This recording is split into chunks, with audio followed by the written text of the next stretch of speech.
Bonjour les femmes 3.0, je suis très contente de vous retrouver aujourd'hui. Alors qu'est-ce que c'est en fait le femme 3.0? Tu vas te demander mais pourquoi Sarah parle de ça? Eh bien c'est la femme ambitieuse qui a envie de se battre pour pouvoir contribuer à un monde meilleur. Aujourd'hui, je voudrais te partager 15 conseils issus de mon expérience personnelle pour t'aider à réussir ton aventure, ta reconversion dans l'entrepreneuriat.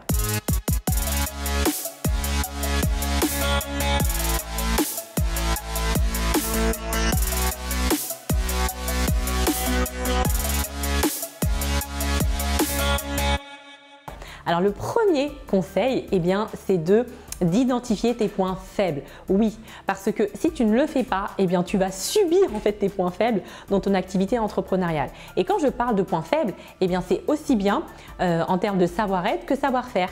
Par exemple, est-ce que tu es quelqu'un qui a tendance à subir en fait le regard des autres? Ou alors, est-ce que tu es une personne qui est trop directe, qui est très cash et que tu n'as pas une facilité à communiquer avec les autres personnes? Et ce que je t'invite à faire par rapport à cela, eh bien, c'est de profiter de ton expérience en tant que salarié pour apprendre à travailler là-dessus pour que tu puisses progresser. Deuxième point, eh bien, c'est identifier ta réelle motivation. Qu'est-ce qui t'incite à vouloir entreprendre? Est-ce que c'est juste en fait ton besoin de liberté? Alors, tu vois, je vais t'arrêter tout de suite. Si c'est cela, tu seras vraiment déçu parce que être entrepreneur, en fait, la liberté, elle est partielle. Parce que, en fait, surtout quand tu vas démarrer, eh bien, tu vas penser constamment à ton business. Et c'est très difficile, en fait, d'avoir une forme de détachement. Donc, vraiment, pour moi, c'est pas la bonne raison.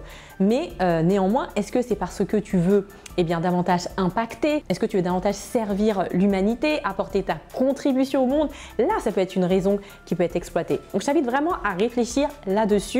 Et est-ce que c'est simplement pour suivre un peu la mode parce que l'entrepreneuriat, eh bien, c'est quelque chose qui est vraiment plébiscité par tous?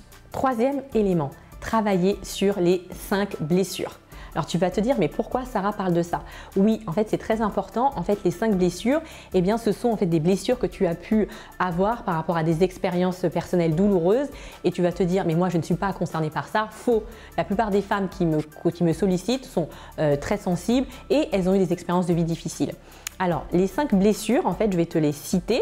Eh bien il y a la blessure de l'abandon, la blessure du rejet, la blessure de l'injustice, la blessure d'humiliation. La 5e, c'est la blessure de la trahison. Et pour avoir plus d'informations à ce sujet, je t'invite à lire le livre de Lise Bourbeau, Les 5 blessures qui t'empêchent d'être toi-même. Le plus important, c'est que tu travailles là-dessus, eh bien, pour être sûr en fait que tu es guéri de ces blessures.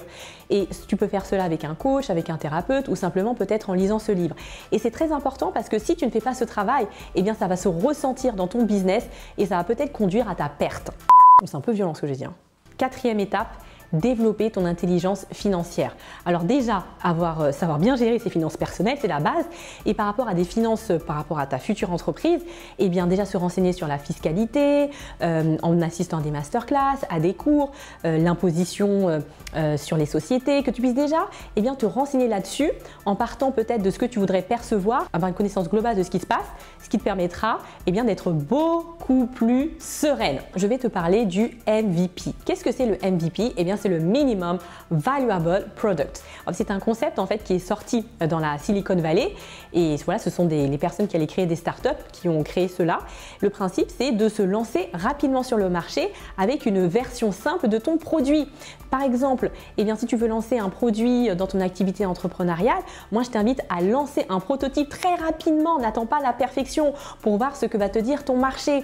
Si tu veux te lancer dans une activité de service, moi, je te propose vraiment de pouvoir commencer à être visible sur les réseaux et de ne pas attendre d'avoir fait ta formation pour commencer à être sur les réseaux sociaux. Le conjoint, oui, alors c'est un point capital en fait que tu puisses parler à cœur ouvert avec ton conjoint en fait, de l'envers du décor de l'aventure entrepreneuriale. Déjà, qui va peut-être avoir une baisse de revenus. Est-ce que vous êtes prêts en famille à pouvoir accueillir cela? Donc ça, c'est vraiment important d'en discuter. Et par rapport en fait aux tâches ménagères, aux activités que vous mettez en place dans la maison, est-ce que vous êtes au juste équilibre ou est-ce que là c'est nécessaire de davantage déléguer des choses à ton conjoint? Donc ça c'est un point capital parce que clairement en fait l'entrepreneuriat peut briser ton couple si tu ne mets pas les cartes sur table. Je suis très directe maintenant. Parler vrai avec tes enfants. C'est aussi une aventure humaine. Tu ne seras pas toute seule. Si tu as des enfants, tu vas les embarquer aussi là-dedans et que tu puisses leur expliquer pourquoi tu as décidé de quitter en fait ton job de salarié et vraiment de parler aussi de tes rêves, de ce qui t'inspire, de ce que tu as au fond des tripes et que tu expliques peut-être à tes enfants que tu fais aussi ça pour eux, pour leur proposer un meilleur avenir, pour leur montrer qu'il est possible de réaliser ses rêves et aussi de leur parler de l'envers du décor. Peut-être que vous partirez moins en vacances, mais aussi les rassurer en leur disant que tu seras toujours là pour eux et que tu les aimes. Et ça, parce qu'on a tendance parfois à sous-estimer la maturité de nos enfants et ils sont en mesure de comprendre plein de choses. Mais autant au démarrage leur dire la vérité. Veiller à ton entourage. Dans ton entourage, il y a certainement des personnes, la majorité, qui ne sont pas entrepreneurs. Et l'idée, c'est qu'ils vont être tellement terrifiés par rapport à ce que tu vas faire qu'ils vont te renvoyer leur propre peur.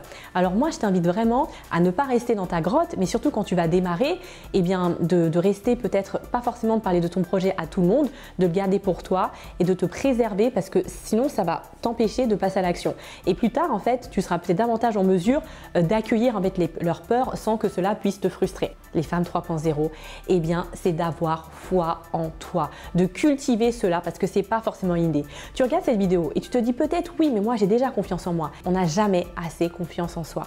Avec les personnes que j'accompagne, eh bien, je les aide vraiment à pouvoir définir leurs forces, leurs talents. Il faut vraiment que toi tu en aies conscience parce que la réussite de ton business, eh bien, sera liée à la confiance que tu as en toi parce que c'est ce qui va te permettre d'attirer des bonnes opportunités et de pouvoir grandir dans ton activité entrepreneuriale. Investir en soi. Moi, je t'invite vivement en tant que salarié déjà à avoir des économies, une enveloppe pour ton investissement personnel, pour te faire aider par un business coach, par un mentor, pour qu'on puisse t'enseigner la réussite dans un business. Je suis désolée, ce n'est pas inné, ça s'apprend et pour que ces personnes, à travers leurs erreurs, elles puissent t'enseigner le rituel du succès. Tu vas te dire, mais à quoi ça sert ce truc? Oui, c'est très important, je le redis. Les femmes qui me sollicitent sont souvent ultra sensibles et c'est pour ça que comme tu vas traverser des moments très difficiles, c'est que tu puisses déjà avoir voilà, un rituel qui te permet de te recentrer sur toi et de développer cette sécurité intérieure. Alors qu'est-ce que ça peut être? Eh bien ça peut être peut-être la prière, la méditation, la visualisation, vraiment pour te reconnecter à qui tu es vraiment, un binôme, un partenaire. Idéalement entrepreneur, une personne que tu pourras appeler à tout moment et que tu sais très bien que tu pourras vider ton sac. Alors si j'ai un entrepreneur parce que c'est plus facile lorsque c'est une personne qui connaît ton quotidien, même si c'est pas un entrepreneur, une personne, quand tu as des pensées négatives, eh bien qui saura t'écouter et puis t'aider en fait à te remettre sur le droit chemin. Et voilà, moi je t'invite à regarder dans ton entourage si tu peux avoir ce genre de personne pour t'épauler dans cette aventure que tu vas vivre. C'est très important, tu vois, moi je t'invite à voir ton expérience de salarié comme une formation avant de te lancer en tant qu'entrepreneur, et bien d'apprendre à être à l'écoute de tes besoins. Et ça va passer par tes émotions. Pardon. Il y a les émotions agréables et les émotions désagréables. Et les émotions désagréables, ça va te donner un message par rapport à des besoins qui ne sont pas satisfaits. Donc, tu vois, moi je te donne un exemple, là où en ce moment, au moment où je te fais cette vidéo, j'avais un peu de la tristesse dans mon activité parce que je me sentais un peu seule. Voilà, 2 ans à travailler seule à la maison. Et là, je ressens qu'en fait, finalement, j'ai envie d'être à la rencontre des personnes, mais pas seulement sur Zoom, hein, mais en présentiel. Et j'irai dans un espace de coworking. Donc déjà, si tu n'apprends pas, si tu ne sais pas comment écouter tes besoins, voilà, ça va être un peu problématique. Donc fais-le dès à présent. Définir ta mission de vie, ton appel. J'aurais même dû mettre ça en point numéro 1 parce que c'est ce qui te permettra de te dire « Eh bien moi je sers une cause qui me dépasse, c'est quelque chose qui est plus grand que moi ». Même si c'est difficile et comme ça va être une expérience difficile, je tiens à te le dire, eh bien ça va te permettre de savoir rebondir lorsqu'il y aura des épreuves, des zones de turbulence. Et justement, moi je travaille avec mes clientes là-dessus pour qu'elles puissent vraiment définir ce à quoi elles veulent contribuer, que ça puisse être viscéral pour continuer d'avancer. Si toi aussi tu as envie en fait de te révéler et de mettre en place un plan d'action qui te permette de réussir cette activité entrepreneuriale et surtout et aussi réussir cette reconversion, contacte-moi en bas de cette vidéo. Je serai ravie de pouvoir discuter avec toi. Je te dis à très bientôt et surtout, time for action!